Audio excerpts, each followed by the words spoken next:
Distance is nothing if two beautiful hearts are loyal. দীর্ঘদিন পরে ভাইয়ের সাথে দেখা, আমার প্রিয় ভাই ফরহাদ ভাই। তো দুই ভাই, ভাইয়ের বাড়ি থেকে শুধু একা না, মাংস চলে নিয়ে এসেছে।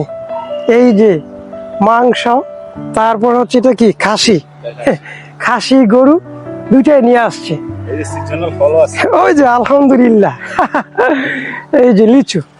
তো এত সুন্দর একটা এনভায়রনমেন্ট, এমন সুন্দর একজন মানুষ, ওই যে বললাম না যে দূরত্ব কোনো বিষয় না, যদি দুটি হৃদয় লয়াল থাকে, সুন্দর থাকে। দীর্ঘদিন পরে ভাইয়ের সাথে দেখা।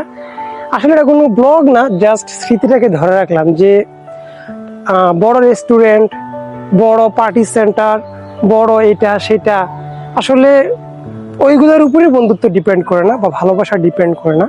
আপনার খারাপ সময় কতটুকু আপনাকে আগলে রেখেছে, কতটুকু আপনাকে সাপোর্ট দিয়েছে, এটা হচ্ছে মেন। দেখেন, আমরা কিন্তু বড় রেস্টুরেন্ট এদিক সেদিক গেলে পারতাম, কিন্তু একটা নির্জন জায়গা যেখানে একেবারে নিরিবিলি, এই যে দেখেন কেউ নাই, এই যে কেউ নাই, শুধু সামনের দিনে একজন বিলিয়নিয়ার আছে। তো আল্লাহ কবুল করে নিক, সেই জায়গা থেকে প্রত্যেকটা মানুষের বন্ধুত্ব ভালোবাসা হোক একেবারে ভেজাল মুক্ত, আল্লাহর জন্য এপার উপর অনেক ভালো থাকুক। কিছু বলতে চান সম্পর্ক নিয়ে? আসসালামু আলাইকুম। আসলে আমার আর ভাইয়ের সম্পর্কটা এটা বলার মতো না। আমরা দুজনের অনেকদিন পর দেখা হয়েছে, প্রায় 1 বছর প্লাস হবে। অনেকদিন পর দেখা, এটাকে সেলিব্রেট করছি গরুর মাংস দিয়ে।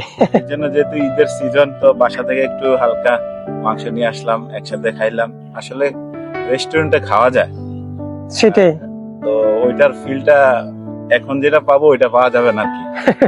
আলহামদুলিল্লাহ, আমাদের জন্য সবাই দোয়া করবেন, আমরা যাতে একসাথে থাকতে পারি সব সময়, সারা জীবন।